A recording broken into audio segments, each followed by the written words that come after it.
White house के पास हुई गोलीबारी के संदिग्ध हमलावर अफगान नागरिक के बारे में जो बातें सामने आई हैं वो काफी चौंका देने वाली हैं। I am determined to ensure that the animal who perpetrated this atrocity pays the steepest possible price.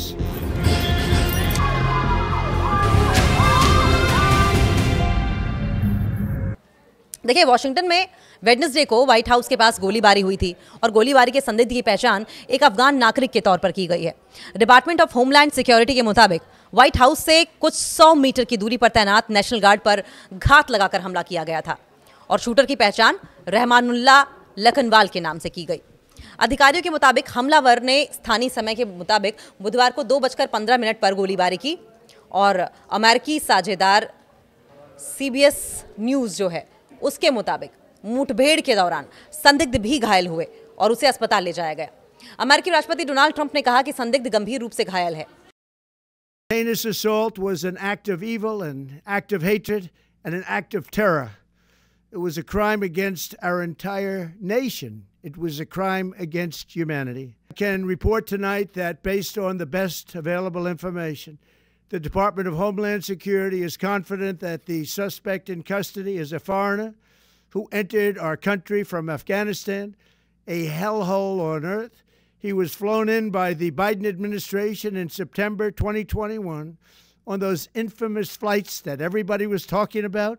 No country can tolerate such a risk to our very survival. We must now re-examine every single alien who has entered our country from Afghanistan under Biden, and we must take all necessary measures to ensure the removal of any alien from any country who does not belong here or add benefit to our country. वहीं US citizenship and immigration services ने अफगान नागरिकों के सभी आव्रजन अपीलों पर अनिश्चितकाल के लिए रोक लगा दी है। विभाग ने अपने सोशल मीडिया प्लेटफॉर्म X के अकाउंट पर लिखा कि अफगान नागरिकों से संबंधित सभी अप्रवासन आवेदनों की प्रक्रिया तुरंत प्रभाव से अनिश्चितकाल के लिए रोक दी जाए। ये रोक सुरक्षा, सिक्योरिटी और इन्वेस्टिगेशन प्रोटोकॉल की समीक्षा एनालिसिस पूरी होने तक जारी रहेगी। अमेरिकी रक्षा मंत्री पीट हेग्सेथ के मुताबिक राष्ट्रपति ट्रंप ने हमले के बाद वॉशिंगटन DC में अतिरिक्त नेशनल गार्ड तैनात करने के आदेश दिए हैं। संदिग्ध के बारे में अब तक क्या पता चला है? लॉ एनफोर्समेंट एजेंसियों के सूत्रों ने जानकारी दी है कि 29 साल अफगान ये जो नागरिक था ये 29 साल का था। रहमानुल्लाह लखनवाल 2021 में अमेरिका आए थे। Secretary of homeland security Kristi Noem ने सोशल मीडिया प्लेटफॉर्म X पर लिखा कि बाइडेन के कार्यकाल में अफगान नागरिकों के लिए चलाए गए ऑपरेशन अलाइज वेलकम के जरिए संदिग्ध 8 सितंबर 2021 में अमेरिका आया था। हालांकि लखनवाल की मौजूदा आव्रजन स्थिति स्पष्ट नहीं है। DC मेट्रोपॉलिटन पुलिस डिपार्टमेंट के अधिकारी जेफ कोरेल ने पत्रकारों को जानकारी दी और बताया कि संदिग्ध को नेशनल गार्ड के सदस्यों और एनफोर्समेंट अधिकारियों ने मौके से हिरासत में ले लिया था। कैरोल ने कहा कि हमलावर अकेला था और उसने घात लगाकर उन नेशनल गार्ड्स पर हमला किया जो डाउनटाउन DC में एक बड़े यातायात हब के आसपास गश्त कर रहे थे। We will secure our capital, we will secure our cities. In fact, this happened just steps away from the White House. It will not stand. And that's why President Trump has asked me, and I will ask the Secretary of the Army, to the National Guard, to add 500 additional troops, National Guardsmen, to Washington, D.C. This will only stiffen our resolve to ensure that we make Washington, D.C. safe and beautiful. The drop in crime has been historic. The increase in safety and security has been historic. But if criminals want to conduct things like this, violence against America's best, we will never back down. President Trump will never back down.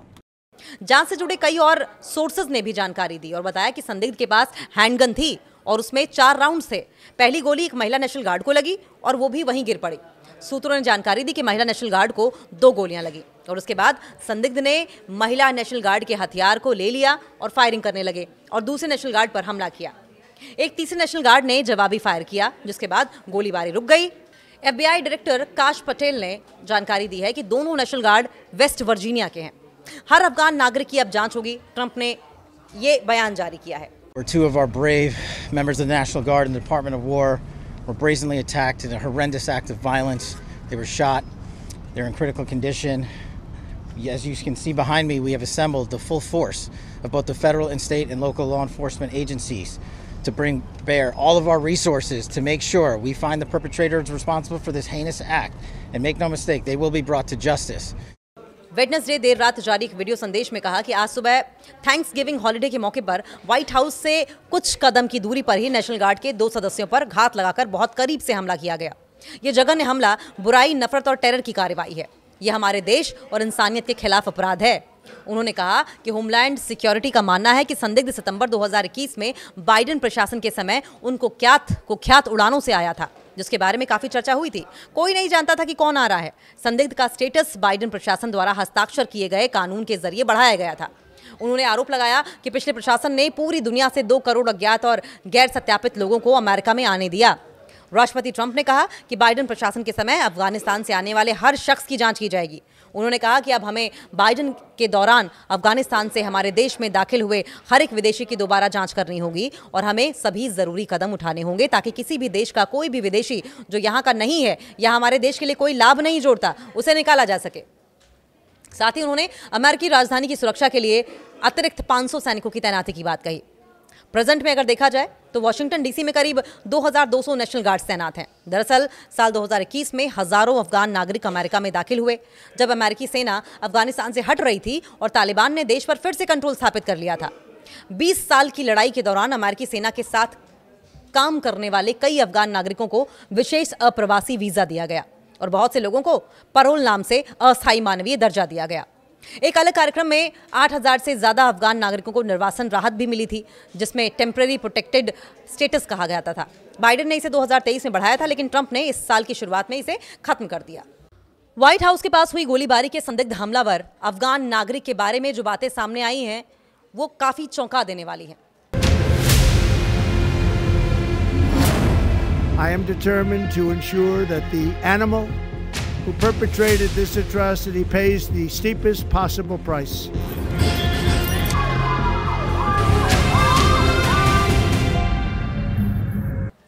देखिए, Washington में Wednesday को white house के पास गोलीबारी हुई थी और गोलीबारी के संदिग्ध की पहचान एक अफगान नागरिक के तौर पर की गई है।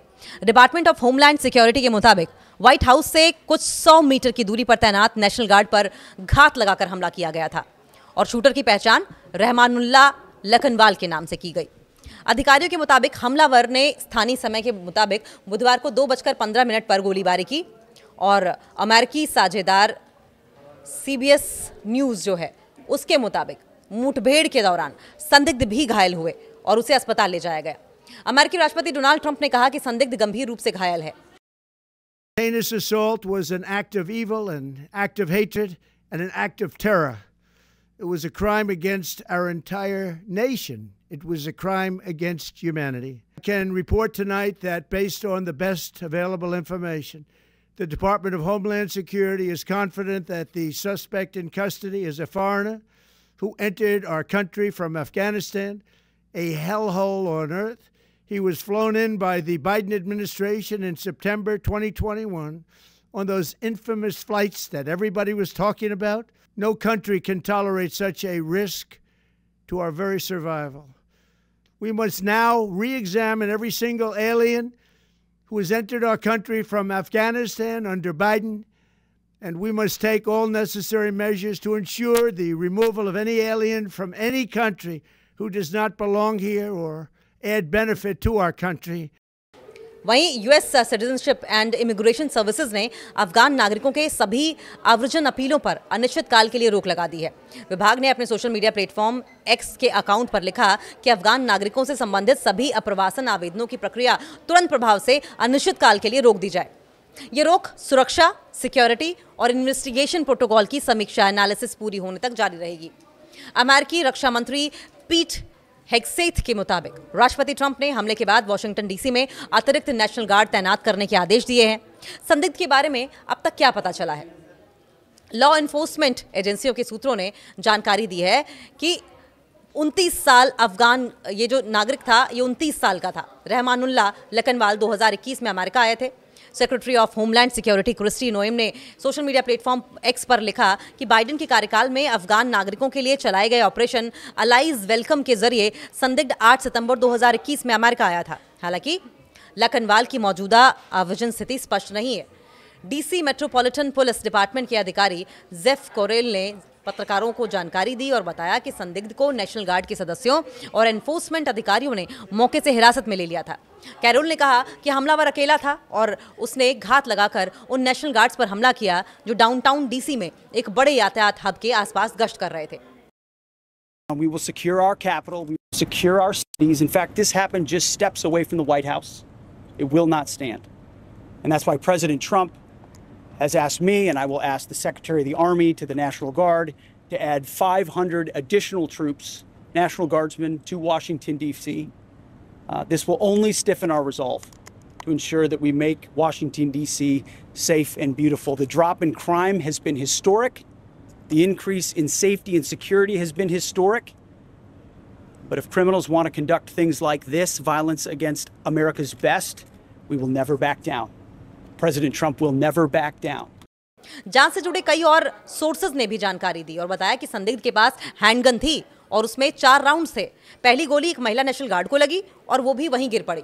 सूत्रों ने जानकारी दी कि महिला नेशनल गार्ड को 2 गोलियां लगी और उसके बाद संदिग्ध ने महिला नेशनल गार्ड के हथियार को ले लिया और फायरिंग करने लगे और दूसरे नेशनल गार्ड पर हमला किया। एक तीसरे नेशनल गार्ड ने जवाबी फायर किया, जिसके बाद गोलीबारी रुक गई। FBI डायरेक्टर काश पटेल ने जानकारी दी है कि दोनों नेशनल गार्ड वेस्ट वर्जीनिया के हैं। हर अफगान नागरिक की अब जांच होगी। ट्रंप ने ये बयान जारी किया है। Two of our brave members of the National Guard and the Department of War were brazenly attacked in a horrendous act of violence. They were shot. They're in critical condition. As you can see behind me, we have assembled the full force of both the federal and state and local law enforcement agencies to bring bear all of our resources to make sure we find the perpetrators responsible for this heinous act. And make no mistake, they will be brought to justice. Wednesday देर रात जारी एक video संदेश में कहा कि आज सुबह थैंक्स गिविंग हॉलिडे के मौके पर व्हाइट हाउस से कुछ कदम की दूरी पर ही नेशनल गार्ड के 2 सदस्यों पर घात लगाकर बहुत करीब से हमला किया गया। ये जघन्य हमला बुराई, नफरत और टेरर की कार्रवाई है। यह हमारे देश और इंसानियत के खिलाफ अपराध है। उन्होंने कहा कि होमलैंड सिक्योरिटी का मानना है कि संदिग्ध सितंबर 2021 में बाइडेन प्रशासन के समय उनको कुख्यात उड़ानों से आया था, जिसके बारे में काफी चर्चा हुई थी। कोई नहीं जानता था कि कौन आ रहा है। संदिग्ध का स्टेटस बाइडेन प्रशासन द्वारा हस्ताक्षर किए गए कानून के जरिए बढ़ाया गया था। उन्होंने आरोप लगाया कि पिछले प्रशासन ने पूरी दुनिया से 2 करोड़ अज्ञात और गैर सत्यापित लोगों को अमेरिका में आने दिया। राष्ट्रपति ट्रंप ने कहा कि बाइडेन प्रशासन के समय अफगानिस्तान से आने वाले हर शख्स की जांच की जाएगी। उन्होंने कहा कि अब हमें बाइडेन के दौरान अफगानिस्तान से हमारे देश में दाखिल हुए हर एक विदेशी की दोबारा जांच करनी होगी और हमें सभी ज़रूरी कदम उठाने होंगे ताकि किसी भी देश का कोई भी विदेशी जो यहाँ का नहीं है या हमारे देश के लिए कोई लाभ नहीं जोड़ता, उसे निकाला जा सके। साथ ही उन्होंने अमेरिकी राजधानी की सुरक्षा के लिए अतिरिक्त 500 सैनिकों की तैनाती की बात कही। प्रेजेंट में अगर देखा जाए तो वाशिंगटन डीसी में करीब 2200 नेशनल गार्ड्स तैनात हैं। दरअसल साल 2021 में हजारों अफगान नागरिक अमेरिका में दाखिल हुए, जब अमेरिकी सेना अफगानिस्तान से हट रही थी और तालिबान ने देश पर फिर से कंट्रोल स्थापित कर लिया था। 20 साल की लड़ाई के दौरान अमेरिकी सेना के साथ काम करने वाले कई अफगान नागरिकों को विशेष अप्रवासी वीजा दिया गया और बहुत से लोगों को परोल नाम से अस्थायी मानवीय दर्जा दिया गया। एक अलग कार्यक्रम में 8000 से ज्यादा अफगान नागरिकों को निर्वासन राहत भी मिली थी, जिसमें टेम्पररी प्रोटेक्टेड स्टेटस कहा जाता था। बाइडेन ने इसे 2023 में बढ़ाया था, लेकिन ट्रंप ने इस साल की शुरुआत में इसे खत्म कर दिया।